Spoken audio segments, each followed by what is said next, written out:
Motivation motivation का topic है types of motives. Motives कितने टाइप हो सकते हैं, मतलब कितनी चीज़ें हमें मोटिवेट कर सकती हैं। पहली चीज़ तो फिजियोलॉजिकल मोटिव,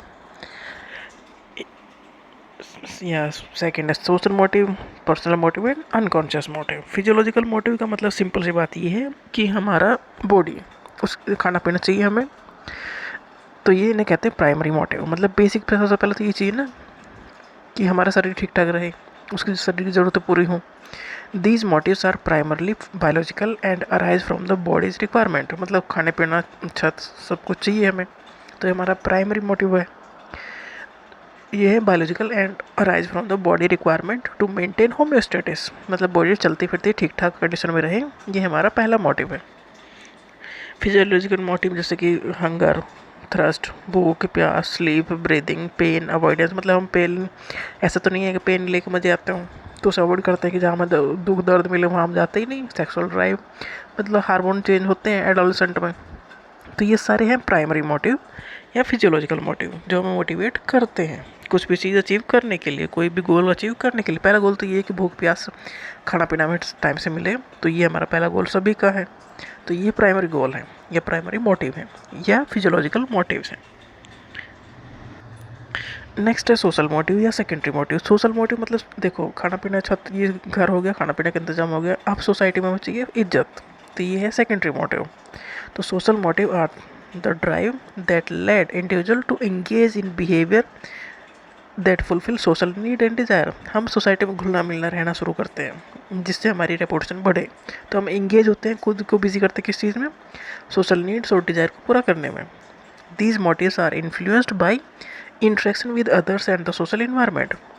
मतलब हम दूसरों के साथ इंटरेक्ट करते हैं, सोसाइटी में रहते हैं, तो सोसाइटी के लोगों से मिलते जुलते हैं, तो ये सोशल मोटिव। मतलब सोसाइटी में हमें अपनी पोजीशन बनानी है, इज्जत बनानी है, रेपुटेशन बनानी है। सोशल मोटिव्स में क्या है, एफिलिएशन, मतलब दूसरों से हमें लगाव है, तो हमें आसपास में दोस्त चाहिए, तो ये है relationship with others. Intimacy, close personal relationship भी चाहिए, अच्छे दोस्त चाहिए या फैमिली वाले चाहिए। Altruism, motivation to help others. Society में अपनी इज्जत बननी है, तो मतलब दूसरों की नज़रों में इज्जत होनी चाहिए। इज्जत कब होगी, जब आप उनकी हेल्प करोगे। अचीवमेंट, पावर्स एंड एग्रेशन, ये सारे हैं सोशल मोटिव्स। मतलब ये सेकेंडरी नीड है। पहले नीड तो खाना पीना, देखो घर हो, छत हो, खाना पीना के लिए ठीक ठीक व्यवस्था हो, उसके बाद चाहिए सोसाइटी में इज्जत। ये सोशल नीड्स या सेकेंडरी मोटिव है। थर्ड है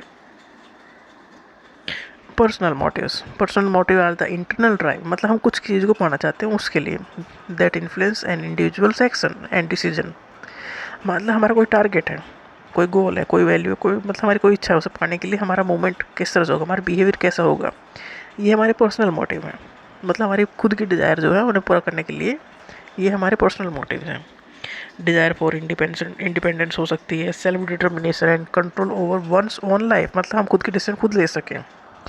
नीड टू फील कैपेबल, हमें लगे कि हम अपने लायक हैं, स्किल्ड हैं, इफेक्टिव हैं इन वंस एक्टिविटीज़, मतलब हम अपना काम खुद कर सकते हैं, हम इस लायक हैं, तो ये पर्सनल मोटिव है हमारा। सेल्फ रेस्पेक्ट है, क्यूरियोसिटी है, security, pleasure, identity and self actualisation, मतलब खुद के बारे में सोचना फिर हमने शुरू कर दिया, तो ये पर्सनल मोटिव हो गया। नेक्स्ट है unconscious motive. Unconscious motives are internal drive that desire drives and desire that influence an individuals thought. मतलब हम जाने अनजाने में जो हमारे अंदर थॉट दबे हुए हैं वो हैं ये अनकॉन्शियस मोटिव्स।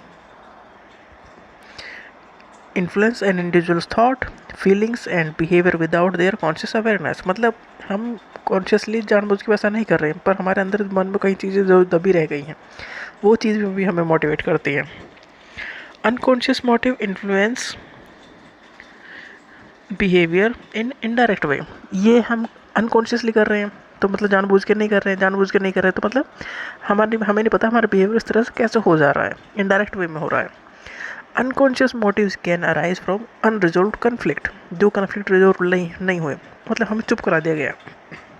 कुछ चीज़ों को हम मानते हैं ना कि सही नहीं है, ये गलत है, पर दूसरे कहते हैं कि नहीं सही है, चुपचाप बैठ जाओ तो सही मानो, तो ये कुछ कन्फ्लिक्ट ऐसे हो जाते हैं ना कि जो अनरिजोल्व कन्फ्लिक्ट होते हैं, हमारा मन उन चीज़ों को मानता नहीं है कि सही है, तो ये मोटिव वहाँ से अराइज होते हैं। Unconscious motive can arise from unresolved conflict and experience from childhood, बचपन में कुछ ऐसा हो गया हो। These unresolved issue can shape adult behaviour and personality often without the individual realising their influence.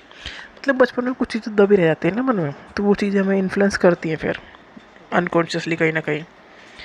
Freud ने फ्रूड के अकॉर्डिंग जो हमारे ड्रीम्स हैं, dreams are a manifestation of unconscious motives and desire. जो हमें सपने में दिखते हैं, वो सपने में अक्सर अक्सर वही चीज़ दिखती है जो अनकॉन्शियसली हमारे दिमाग में बैठी हुई हैं। Verbal mistakes reveal unconscious thought and desire. मतलब जाने अनजाने में बहुत कुछ कैसा ऐसा कुछ कह जाते हैं ना, मतलब जो हम कहना नहीं चाहते, गुस्से में हम बहुत कुछ कह जाते हैं, तो वो हमारे दिमाग में या कहीं दबा हुआ चीज़ें हैं। तो अनकॉन्शियसली वो चीज़ें कहीं ना कहीं रह गई हैं, जानबूझ के नहीं। तो हम गुस्से में होते थे तो हमारा खुद भी कंट्रोल नहीं होता, तब वो चीज़ें बाहर आ जाती हैं। तो ये अनकॉन्शियस मोटिव है किसी भी गोल को या टारगेट को अचीव करने के लिए। ये था टाइप्स ऑफ मोटिव्स।